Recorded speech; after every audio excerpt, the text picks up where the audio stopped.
बिहार से एक चौंकाने वाली खबर सामने आई है। जी हाँ, माँ के दूध में यूरेनियम पाया गया है। ये सुनकर भले ही आपको यकीन नहीं होगा, लेकिन साइंस जर्नल नेचर की स्टडी ने इसे सच बताया है।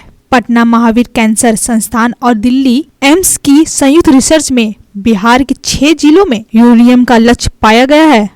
यह रिपोर्ट सामने आते ही स्वास्थ्य विभाग में खलबली मच गई है और माताओं में डर का माहौल, क्योंकि यूरेनियम एक ऐसा तत्व है जो किडनी, लीवर और दिमाग को नुकसान पहुंचा सकता है। वहीं चिकित्सक विकास कुमार ने कहा कि बिहार के 6 जिलों में माताओं का यूरेनियम पाया गया है। 40 महिलाओं का सैंपल लिया गया है। उन्होंने कहा भी घबराने की जरूरत नहीं है, माँ का दूध बच्चों के लिए बेहद सुरक्षा और सबसे अच्छा है। मेडिकल एक्सपर्ट का मानना है कि यूरेनियम का सोर्स दूषित पानी और केमिकल फर्टिलाइजर हो सकता है, इसलिए गर्भवती महिलाओं को साफ पानी, हेल्दी डाइट अपनाना चाहिए और जंक फूड से बचे। सवाल यह भी उठता है कि बिहार के पानी में यूरेनियम कैसे गया और सरकार अब क्या कदम उठाएगी। बचाव का जहाँ तक बात है, अब ये कहाँ से अगर कोई सोर्स होता है, जैसे आपने आर्सेनिक के बारे में जाना कि भाई उस पानी से ऐसा हो रहा है, तो ये कहाँ से आ रहा है इसकी जानकारी तो अभी है नहीं। अगल बगल उस तरह का कोई खदान भी नहीं है हम लोग के पास। हम लोग के यहाँ तो सैंड का ही एक बिजनेस होता है। पानी यहाँ का आदमी ग्राउंड वाटर ही पीता है, तो ग्राउंड वाटर ही चेक करने का ज़रूरत है। या खान पान कैसे लोगों के किस सोसाइटी में किया गया।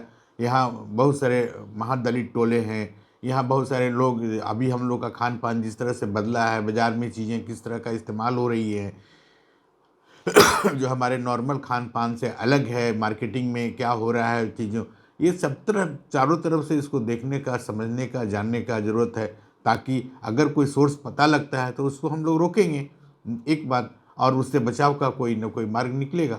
सर क्या भी जब तक ये बात पूरी तरह से स्पष्ट नहीं हो जा रहा है, अभी एक सर्वे में ये बात आई है, और इस बात को अगर हम जन जन तक इस चीज़ को जब देख रहे हैं कि हमारे अभी बरसों बरस से हमने इस पर काम किया है कि बच्चे जो भी पैदा हो रहे हैं वो माँ का ही दूध पिएं, अगले 6 महीने तक पानी भी पीने के लिए हम लोग मना करते हैं। ऐसी परिस्थिति में तो बहुत ही विचित्र हालत हो जाएगी।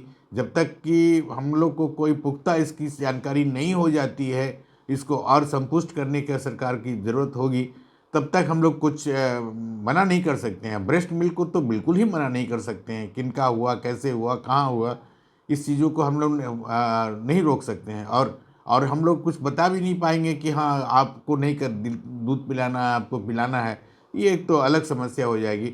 तो अभी जैसे निर्बाध रूप से हमारी माताएं अपने बच्चों का दूध का सेवन कर रही थी, बिल्कुल कराते रहें। कुछ घबराने का, कुछ चिंता करने का ज़रूरत नहीं है। समय आएगा, देखा जाएगा। और हम लोग की सरकार जब इतना लगी हुई है तो निश्चित रूप से कोई न कोई मार्गदर्शन। आरा से आशुतोष पांडे के साथ कोलांचल लाइव डेस्क।